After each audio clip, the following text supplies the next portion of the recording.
نبی پاک باہر نکلے تو رکانہ پہلوان بکریاں چرا رہا تھا، کھیت میں تھا، کہنے لگا میں نبی تب مانوں گا جب میرے ساتھ کشتی کریں گے۔ حضرت بلال حبشی رضی اللہ تعالیٰ عنہ فرماتے ہیں کہ حضور کا مزاج نرم و نازک تھا، ہاتھ پھول سے زیادہ نرم ہوتے تھے، کستوری سے زیادہ خوشبودار ہوتے تھے، نرم و نازک وجود تھا، مکھی نہیں بیٹھتی تھی۔ جب اس نے یہ بات کی تو میرا دل کیا میں آگے بڑھ کے کہوں تو بیوقوف ہے، کبھی کشتیوں کے ساتھ بھی تبلیغ ہوئی ہے، بیوقوف ہے تو؟ کہتے ہو، کہنے لگا جی میرے ساتھ تو سینکڑوں لوگ آئے، کوئی مجھے گرا نہیں سکا، اگر آپ گرا دے تو میں کلمہ پڑھ لوں گا۔ کہتے رسول پاک نے آستینیں چڑھائی، فرمایا چلا آجا کشتی کر لیتے، تو آ صحیح میدان میں نکل۔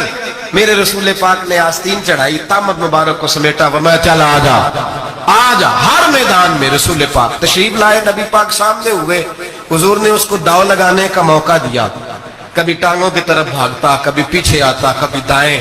جب بھاگ بھاگ کے حضرت بلال کہتے ہیں وہ بھاگ رہا تھا، حضور مسکرا رہے تھے۔ سبحان اللہ، نبی پاک کیا بات ہے، سرکار ہنس رہے تھے کہ چل چل یار ٹھیک ہے بھاگ دوڑ لے۔ جب بھاگ دوڑ لیا تو میرے نبی پاک نے بازو سے پکڑا، 2-3 دفعہ لایا تو زمین پہ گر گیا۔ حضور نے پکڑ کے اٹھایا، فرمایا میں صرف گرانے نہیں آیا، میں تو اٹھانے آیا۔ کھڑا کیا تو کہنے لگا نہیں آپ نے تو مجھے موقع ہی نہیں دیا۔ تو حضور نے فرمایا دیر کوئی نہیں ہوئی، تو دوبارہ آ جا، کوئی عرض نہیں، آ جا دوبارہ سے۔ دوبارہ آیا تو میرے حبیب نے 2 دفعہ لایا تو پھر جا گرا۔ کہنے لگا نہیں ابھی بھی میں سنبھل نہیں سکا تھا۔ فرمایا کوئی عرض نہیں، یہ کوئی ایسا معاملہ ہے، تو دوبارہ آ جا۔